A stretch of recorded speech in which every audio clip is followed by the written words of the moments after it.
আমি হাইজু মুন্তাকা আজম, গোপালগঞ্জ জেলা আওয়ামী লীগের সেক্রেটারি জিএম শাহাবুদ্দিন আজম। আমার আব্বু কিছুক্ষণ আগে আনুমানিক 10:30-এর দিকে ইন্ডিয়া যাওয়ার জন্য, সে শারীরিকভাবে খুবই অসুস্থ। আপনারা সকলে জানেন দীর্ঘদিন যাবৎ ইন্ডিয়ায় চিকিৎসা নেন, কিন্তু এখন তার চিকিৎসা 5ই আগস্টের পর থেকে তার চিকিৎসা হচ্ছে না।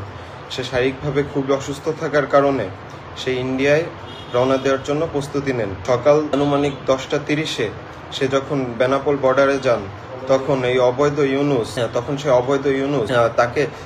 ইউনুস তার পুলিশ দিয়ে আমার আব্বু জিএম শাহাবুদ্দিন আজমকে গ্রেফতার করেন। আমার আব্বু খুবই অসুস্থ, আপনারা সকলে দেখছেন। অনেকেই দেখতেছি যে তারা ফেসবুকে পোস্ট করতেছেন জিএম শাহাবুদ্দিন আজম ইন্ডিয়া পালাইতে যে পুলিশের হাতে আটক। যদি সে ইন্ডিয়ায় পালাইতে চাইতো তাহলে কি সে বৈধভাবে যাইতো? সে বৈধভাবে বেনাপোল বর্ডার দিয়ে দিন দুপুর বেলায় গেছে। সে যদি পালাইতে চাইতো তাহলে অনেক জায়গা ছিল সে পালানোর জন্য, সে কখনো পালায়নি। জিএম শাহাবুদ্দিন আজম 2007 সালেও একবার হত্যা মামলা আসামি হয়েছে, সে অনেকবার জেল খাটছে। সে জেল খেটেও সে কখনো পলায়নি।